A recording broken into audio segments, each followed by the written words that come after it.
کہ جس رب کو تم نے اس روزی کے چکر میں چھوڑ دیا وہ رب تو وہاں سے روزی دیتا ہے من حیث لا یحتسب کہ جہاں تمہارا دماغ بھی نہیں پہنچ سکتا. تو اس رب سے بے وفائی کیوں کی گئی؟ اسی لیے قرآن مقدس نے کہا کہ تم دنیا چھوڑو, سورج اور چاند اور آسمان میں غور کرنا چلو تمہارے بس کی بات نہیں.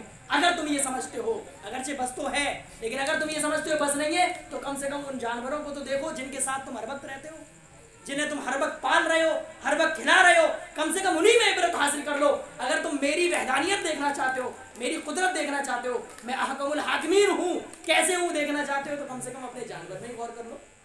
تو تمہیں پتہ لگ جائے گا کہ کوئی ایسی پاور ہے, کوئی ایسی ذات ہے کہ جس کے قبضے میں پوری کائنات ہے, جس کے قبضے میں پوری کائنات ہے, کہ بغیر اس کی مرضی کے ایک پتا بھی نہیں ہل سکتا, بغیر اس کی مرضی کے ایک پتا بھی نہیں ہل سکتا. تو اس رب کی وحدانیت اور اس کی توحید اور اس کی قدرت کی عبرت آپ کو جانوروں سے حاصل کرائی جائے گی.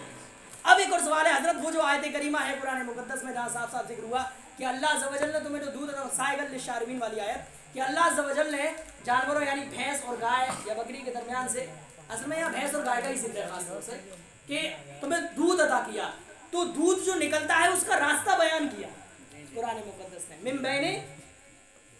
بین فرض و دمن, بس یہی مستدل بھی ہے, من بین فرض و دمن. اللہ عز و جل جو دودھ نکالتا ہے بھینس کے اندر سے, تو وہ دودھ کہاں سے آتا ہے؟ من بین فرض, گوبر, و دمن, اور خون کے بیچ میں سے. کہاں سے نکلتا ہے دودھ؟ گوبر اور خون کے بیچ میں سے. یعنی جو بھینس کی جو آرٹریز ہوتی ہیں, جو رگیں ہوتی ہیں, تو جو گوبر والی جو سائیڈ ہے انٹیسٹینز کی آتے ہیں وہ, اور اس کے جسٹ اوپر خون والی رگیں, ان کے بیچ میں سے اللہ عز و جل دودھ نکالتا ہے. یعنی قدرت دیکھیے, نہ تو گوبر کی بو آتی ہے نہ ہی خون کا رنگ آتا ہے اس کے اندر. تو پروردگار کہتا ہے یہ ہے عبرت جانوروں کے اندر. اور پھر اللہ عز و جل نے یہ کیوں ذکر فرما دیا کہ دیکھو دودھ کیسے آتا ہے؟ تم کیا سمجھتے ہو یہ دودھ صرف تھنوں میں سے آتا ہے؟ ایسا نہیں ہے. جب تم جانوروں کی قربانی کرتے ہو مجال ہے تھن میں سے ایک بوند دودھ بھی نکل جائے, کبھی نکلا ہے؟ کبھی نہیں نکلتا. تو پھر وہ رب کہ جو واحد ہے, قہار و جبار ہے, احکم الحاکمین ہے, بغیر اس کی مرضی کے کچھ نہیں ہوتا, تو اس کی عبرت اگر تمہیں حاصل کرنی ہے اور اس کی معرفت حاصل کرنی ہے تو اس جانور کے اندر دیکھو کہ جب وہ دودھ نکالتا ہے تو ایسے راہ سے نکالتا ہے کہ جہاں پر اس کے لیفٹ اور رائٹ دونوں طرف اس کی اپوزٹ چیزیں موجود ہیں. اگر خون کے پاس سے آپ دودھ گزاریے تو خون کا کلر آئے گا کہ نہیں آئے گا, اور گوبر کے پاس سے گزاریے تو گوبر کی بو آئے گی کہ نہیں آئے گی. قدرت دیکھیے خدا کی, نہ تو خون کا رنگ اس دودھ کے اندر آیا, ایک دم صاف اور شفاف دودھ, اور نہ ہی اس گوبر کی گندگی اس دودھ کے اندر آئی. اور قرآن مقدس نے کہا یہ ہے تیرے رب کی قدرت, یہ ہے تیرے رب کی قدرت. اور پھر آگے فرمایا, ذکر بھی فرما دیا اور دودھ کے بارے میں کہہ دیا سائغل للشاربین, پینے والوں کو بڑا مزہ آتا ہے, پینے والوں کو بڑا مزہ آتا ہے. تو آتا ہے نا. اور پوری دنیا میڈیکل سائنس, تمام سائنٹسٹ کا اجماع ہے کہ دودھ میں جو فائدے ہیں وہ کسی میں نہیں ہے. حضرت جو دودھ میں فائدے ہیں, رہی بات شہد تو فی شفاء للناس, وہ دوسرا ٹاپک ہے. تو آپ سمجھ گئے یہ عبرت ہے جانوروں کے اندر. تو عبرت کی تفسیر میں نے اتنی آپ کو فرمائی, ٹھیک ہے, اتنی بات سمجھ گئے آپ.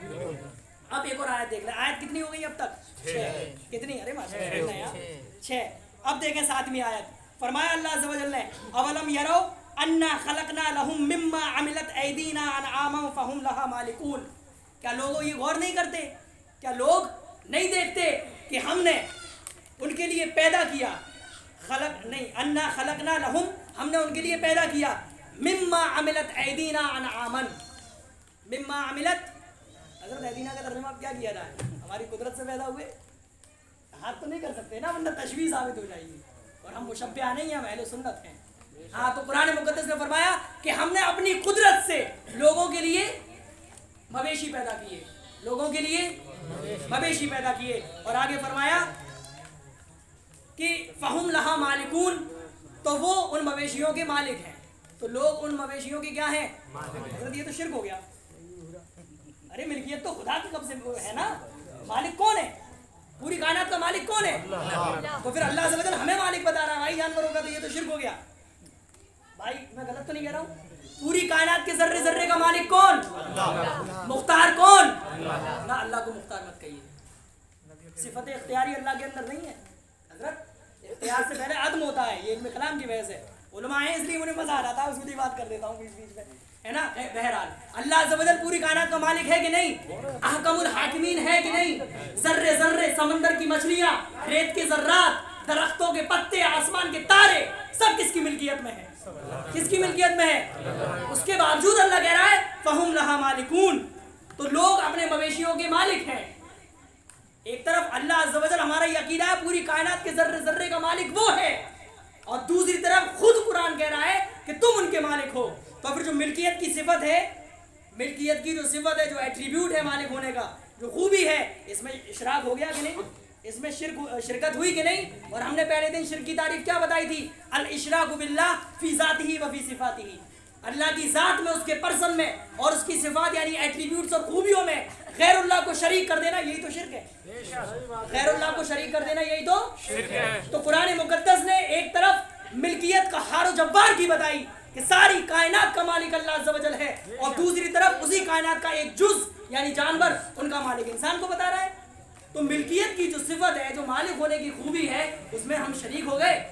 استغفر اللہ، کبھی شریک نہیں ہوئے، کبھی شریک نہیں ہوئے، چونکہ اللہ عز و جل مالک حقیقی ہے، اور ہم جو مالک بنے ہیں وہ اللہ کی عطا سے بنے ہیں، اللہ کی. اسی لیے نبیوں کو جو طاقت حاصل ہے وہ کس کی عطا سے حاصل ہے؟ تو پھر شرک کیسے ہو گیا؟ تو پھر شرک کیسے ہو گیا؟ ہم یہ کہتے ہیں، حضرت پھر مثال دیتا ہوں 2-3 آیتوں سے. قرآن مقدس نے جگہ جگہ فرمایا کہ یہ جو تم درخت دیکھ رہے ہو، یہ تم جو پودے دیکھ رہے ہو، اللہ عز و جل اگانے والا ہے. کون اگاتا ہے؟ مٹی ایک سی ہے، تم بیج مختلف ڈالتے ہو تو مختلف پودے مختلف پھلوں کے ساتھ نکلتے ہیں. آخرکار یہ قدرت کس کی ہے؟ کیا کوئی انسان ایسا ہے کہ ایک ہی مشین میں ایک جیسا پروڈکٹ ان پٹ دے اور آؤٹ پٹ مختلف نکلے؟ ہے کوئی انسان جو ایسا کر دے؟ کمپیوٹر میں بھی جو آپ کی کو پٹ کریں گے آؤٹ پٹ وہی آئے گا، لیکن زمین ایک ہے، اس میں آپ بیج ڈالتے ہیں تو مختلف چیزیں نکلتی ہیں. کون نکال رہا ہے یہ؟ کون نکال رہا ہے؟ زمین سے پودے کون اگاتا ہے؟ اس کے باوجود سورہ یاسین میں اللہ عز و جل نے فرمایا سبحان الذی خلق الازواج کلها، حضرت توجہ، کہیں غلطی ہو تو اصلاح کی گزارش. سبحان الذی خلق الازواج کلها لکل قواب دفوا، حضرت لکل جواد کبوا، ہر دوڑتا ہوا گھوڑا گرتا ہے، اس لیے اصلاح کی گزارش. تو قرآن نے فرمایا سبحان الذی خلق الازواج کلها، اللہ عز و جل نے ہر چیز میں جوڑے پیدا کیے. خلق الازواج کلها مما تنبت الارض، اس میں جو زمین اگاتی ہے، کس میں سے؟ کس میں سے؟ سمجھ نہیں آئی بات؟ کون اگاتا ہے؟ ارے آیت کیا کہہ رہی ہے؟ مما تنبت الارض، اس میں سے پیدا کیے جوڑے جو زمین اگا رہی ہے. ایک طرف قرآن کہہ رہا ہے اگانے والا خدا ہے، اور دوسری آیت وہی کہہ رہی ہے اگانے والی زمین ہے. کیا جواب ہوگا اس کا بتائیں؟ اگانے کی جو صفت ہے، انبات کی جو صفت ہے زمین سے پودے، کس کی ہے؟ اللہ کی ہے کہ نہیں؟ اگانے والا کون ہے؟ اگر اللہ نہ چاہے تو کوئی پودا اگ جائے گا، لیکن پھر اس اگانے کی نسبت زمین کی طرف کیوں گئی؟ زمین تو غیر اللہ ہے نا، زمین تو ارے اللہ تو نہیں ہے نا، مخلوق ہے کہ نہیں؟ تو قرآن کہہ رہا ہے کہ خالق ہے جو زمین سے نکالتا ہے، اللہ عز و جل ہے جو زمین سے پودے اگاتا ہے. اور سورہ یاسین میں کہا گیا کہ نہیں زمین اگا رہی ہے. تو پھر یہ تو شرک ہو گیا حضرت، اور کسے کہیں گے شرک؟ شرک کسی کو تو کہا جائے گا. پھر شرک سے بچنا کیسے ہے؟ اگر قرآن ہی شرک کی تعلیم دے تو شرک سے بچائے گا کون؟ حضرت توجہ، اگر قرآن ہی شرک کی تعلیم دے تو آخرکار شرک سے بچانے والا کون سا ٹیسٹامنٹ اور قانون ہے نا؟ تو اس کا جواب علماء دیں گے، وہ جو علم کلام پر گہری نظر رکھتے ہیں. وہ بتائیں گے حضرت اصل میں مسئلہ یہ ہے کہ اگانے والا یقیناً اللہ ہے، حقیقی طور پر اگانے والا کون ہے؟ اللہ. اور یہ جو انبات کی نسبت، اگانے کی نسبت زمین کی طرف کی گئی ہے، یہ مجازی ہے. کیا ہے؟ اور جب اللہ عز و جل کی طرف نسبت ہوگی تو حقیقی ہوگی، اور جب غیر اللہ کی طرف ہوگی تو مجازی ہوگی. اور حقیقی اور مجازی جب ڈفرینس ہو گیا تو شرک کیسا؟ شرک تب ہوتا ہے جب ڈفرینس نہ ہو، شرک تب ہوتا ہے جب فرق نہ ہو. جب اتنا فرق ہو گیا تو شرک کیسا؟ بات سمجھ میں آ گئی؟ ایک مثال اور دے دوں، مزہ آ جائے گا.